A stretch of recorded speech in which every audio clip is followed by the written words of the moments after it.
guys, wait. Business. Telecom. ඔන්න guys කොංග හප්පයගත්තා හොයාගෙන යනවා දැන් කඩන්න කොංග ටික කඩලා පැණි කොංග හදන්න තමයි ප්ලෑන් එක. කඩලා ඔන්න ඔය විදිහට ලෙල්ල ගහලා ගන්න ඕනේ පැන් කොංග ගෙඩිය. ඊට පස්සේ ඉලිය පත්තු කරගත්තා පැණි උණු කරගත්තා ඔය කුරුඳු අමන ටිකක් දාලා තෙලට දාලා තෙල් ලබ ටිකකුත් දාලා ඔන්න ඔය විදිහට දාගන්න තියෙන්නේ. කැලි මිරිස් ලුණු සීනි තමයි වැඩිපුරම යන්නේ. ඔය විදිහට පැණි උණු කරගත්ත ටිකක් දානවා කළු කරලා පාට එන්න.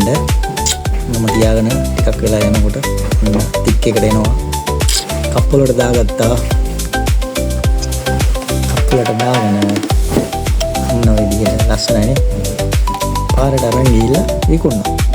කට්ටිය හරි සතුටින් අරන් ගියා. එහෙම කොහොම හරි සතුටින් අරන් රසයි. ගුණයි. ලස්සනයි සල්ලි ඇති.